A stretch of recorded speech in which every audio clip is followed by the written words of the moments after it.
Receiving a traffic ticket is a common experience that can happen to anyone, every day, and for various reasons. It's nothing to be ashamed of, as it can happen to all of us, and there are many serious offenses. What is uncommon, especially when a policeman is not issuing a fine, is receiving a pleasant surprise that unexpectedly brightens our day. Kevin Coates was a husband, father, and experienced police officer in Sterling Heights, Michigan.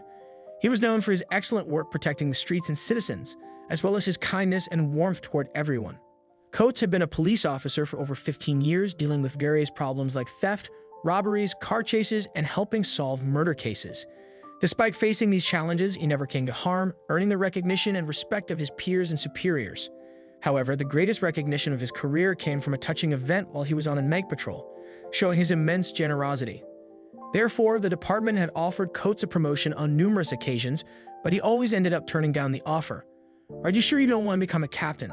Anyone in your position would accept without hesitation, given the better salary conditions, not to mention the respect and recognition that come with the position. One of his patrol partners, Charlie, with whom he'd been working for more than 5 years, asked him on an occasion. However, despite his colleagues and bosses insisting, Coates always said, "I became a policeman to help others, not to be famous. I don't like being the center of attention. Luckily, my wife and I can support our family. My goal is to help others, and I can do that well in my job," Coates replied honestly. Little did he know that by doing his job well and being kind, he would become the center of attention and the most famous person in town for a few weeks. It all happened on a winter night during Coates' regular patrol. Most nights were uneventful, except for occasional emergencies. That night seemed no different. It was very cold, almost 11 o'clock at night, and the temperature was barely 5 degrees Celsius, so there were few people on the street and traffic was light. The streets were silent, and Coates was starting to think staying home with his wife would have been better when suddenly a red car sped past him. Sure, it's just a kid who got his driver's license and wants to show off his car to his friends. "I'm sick of him," muttered the indignant policeman as he began to chase the vehicle.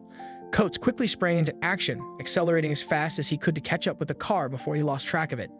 It took him no more than 5 minutes to reach it, but what he found when he stopped the vehicle and detained its driver was not what he expected. Far from it. "Stop and get out of your vehicle. Don't make any funny moves and keep your hands where I can see them," Coates announced from the police car.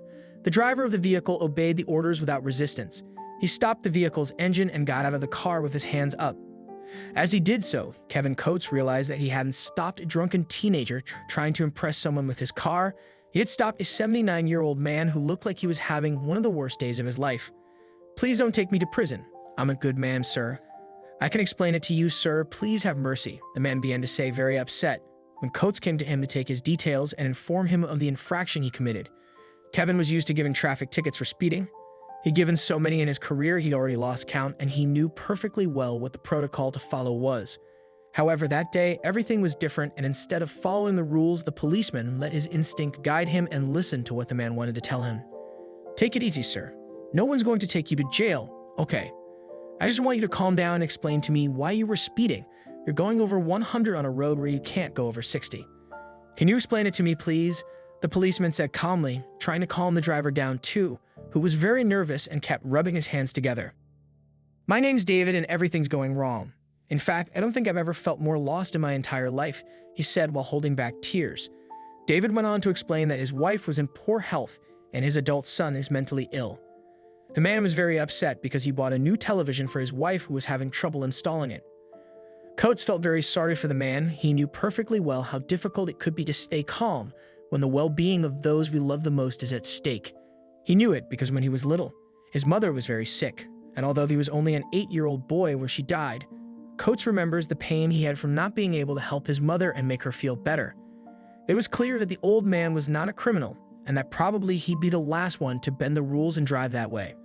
"I was trying to drive well. I'm sorry I lost control for a moment and suddenly you're already there behind with the lights on," David continued to explain to the agent. "I bought a new TV because I wanted to make my wife happy, and I can't connect it. Lately, nothing manages to cheer her up, and I thought that putting a TV in the room would make her smile.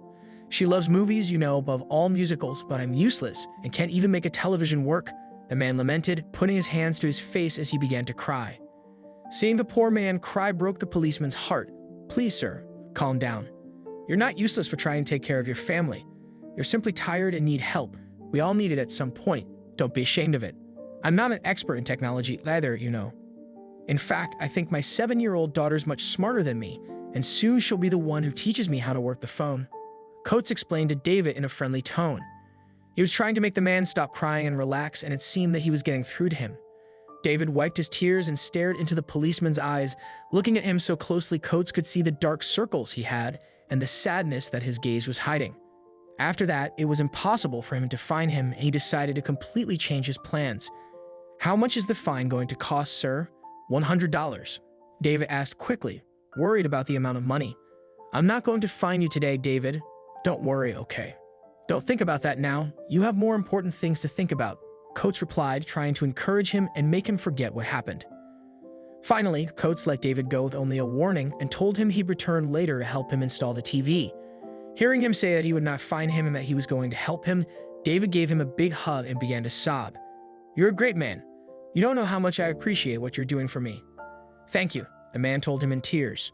About an hour later, Coates and 2 other Sterling Heights agents, Remy Vare and Jeremy Jick, arrived at David's home to help him install the television and explain how to operate it.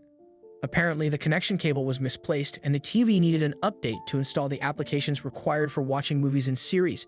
Fixed. From now on, his wife will be able to enjoy the best movies from the comfort of her bed, announced one of the agents, very happy to have managed to fix the television and help that man's family. David was thrilled and wanted to thank the agents by inviting them for a drink. The police had to decline because they had to get back to work. "You're real heroes. I used to think police only gave tickets and caught thieves, but you show me otherwise." "Thank you," David said gratefully. Unexpectedly, a video of Agent Kevin Coates hugging David went viral. In the video, you could hear their conversation from that night. The internet praised the policemen for their kindness and for helping a man in need. Coates became a bit of a celebrity and everyone wanted to congratulate him. The video's success was so big that a few days later, Lieutenant Mario Bastianelli wanted to praise Coates and the other 2 agents publicly.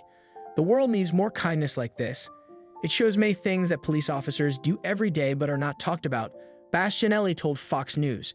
"We're proud of our agents for going above and beyond to help our citizens." After a few weeks, things calmed down and the Michigan Police Department went back to normal.